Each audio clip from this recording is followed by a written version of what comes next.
المواجهة رقم 117 في البطولة بين النادي البنزرتي والنادي الصفاقسي حملت اليوم بعض العناوين البارزة.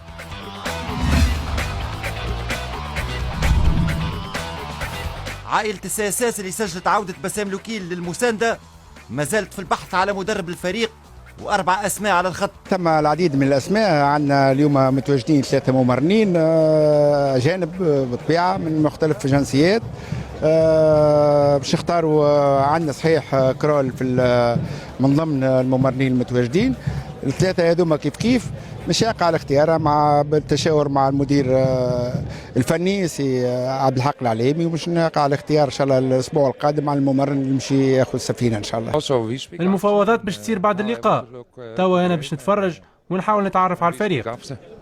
Je suis sincère, mais comme j'ai dit avant, on rentre tout de suite dans la... الحقيقة ما عنديش فكرة على البطولة التونسية، وجيت اليوم بعد ما تم استدعائي من السياسات، وممكن بعد اللقاء باش نحكي مع الرئيس في إمكانية تدريب الفريق.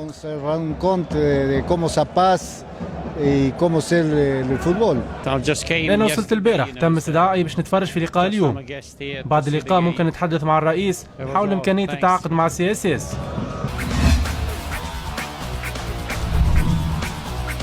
تعادل وزوز هزايم التالية هي حصيلة ماهر الكنزاري مع النادي البنزرتي في 3 جولات، وضعية طرحت أكثر من نقطة استفهام. احنا والله ما عندناش مشكلة مع ماهر الكنزاري، معناتها احنا جمعيتنا سيابية، معناتها اعطينا سيابية تمشي بالكدا، نحب الريزلتا وكاو. الوضعية مع ماهر الكنزاري ماشية كوم يفو حاليا ماهر الكنزاري يخدم في خدمة جبارة.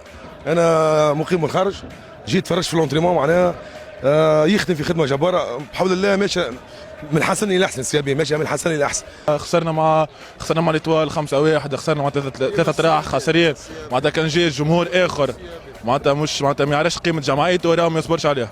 6 مباريات دون هزيمه، النادي الصفاقسي بتشكيلته المثاليه يتحول ملعب 15 اكتوبر وين ما عرفش الهزيمه منذ اكتوبر 2007 في مهمه ما كانتش سهله امام منافس كان مصر على تحقيق الانتصار رغم غياب مهدي الرصايسي وحمزه المثلوثي لأول مرة على ملعب 15 أكتوبر بأزياء مختلفة على ألوان النادي البنزرتي. صحيح هذا ماتش سبيسيال، أول مرة نرجع على البنزرتي جمعية الأم، إن شاء الله يكون ماتش باهي يدوز فرق، وإن شاء الله اللي خيره في السبتنا يربح إن شاء الله. نصر الله الجوادي في إدارة المباراة على أرضية ثقيلة.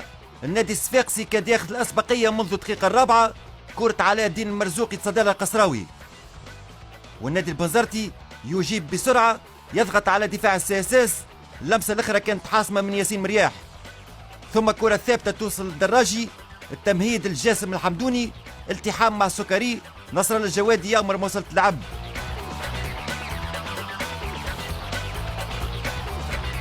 ومرة أخرى النادي البنزرتي طالب ضربة جزاء بعد محاولة من يوسفان بنجي يتجاوز زياد الدربالي، حكم الجوادي يواصل اللعب من جديد. النادي الصفاقسي يرجع للهجوم، أسامة العمدوني كاد يفاجأ حارس النادي البنزرتي، القصراوي كان متفطن يحاول الكرة الركنية. 7 دقائق على العودة لحجرات الملابس، السكري يهرب من الجهة اليمين، علاء الدين المرزوقي من غير فلسفة يحط الكرة على يسار الحارس القصراوي. 1-0 للنادي الصفاقسي هي نتيجة الشوط الأول. النادي البنزرتي يحاول رد الفعل مع بداية الشوط الثاني، جاسم العمدوني يتوغل في دفاع النادي الصفاقسي، كرة ما كانتش بعيدة على شباك الحارس الجريدي، ثم فرصة أخرى للصديق المجري، حارس النادي الصفاقسي يتألق ويحاول الكرة الركنية. النادي البنزرتي يضغط من كل الجهات، وبرانس إيبارا يستغل اضطراب في دفاع النادي الصفاقسي، كورته فوق المرمى، ثم محاولة من حمزة الجلاسي يتوغل يسدد، فرصة قريبة من القائم الأيسر، وفرصة هدف محقق جات من يوسفان بنجي، الحارس رامي الجريدي يتألق يحرم النادي البنزرتي من التهديف، والجريدي كان جاهز مرة أخرى لحرمان إيبارا من بلوغ شباكه. 5 فرص في 20 دقيقة، النادي الصفاقسي كاد يصعب المهمة على البنزرتية، كرة ثابتة من سليم المحجبي تضرب على القائم الأيمن، ترجع قدام الدربالي، حارس القصراوي يتدخل يمنع النادي الصفاقسي من إضافة هدف ثاني، كما حرم في مناسبة أخرى المهاجم فالون يانغ بالتهديف بعد هجوم معاكس تألق فيه الحارس القصراوي. مباراة حماسية، وجدي الجباري يرجع من جديد بألوان النادي البنزرتي. 10 دقائق على نهاية المباراة والنادي الصفاقسي ينجح في المحافظة على الأسبقية، ينتصر على النادي البنزرتي 1-0. هي نفس النتيجة، نفس الملعب، وبنفس الحكم في مباراة الموسم الفارط. وماهر الكنزاري ما يعرفش الانتصار للجولة الرابعة على التوالي، ورامي الجريدي يحافظ على عذارة شباكه خارج القواعد منذ انطلاق الموسم.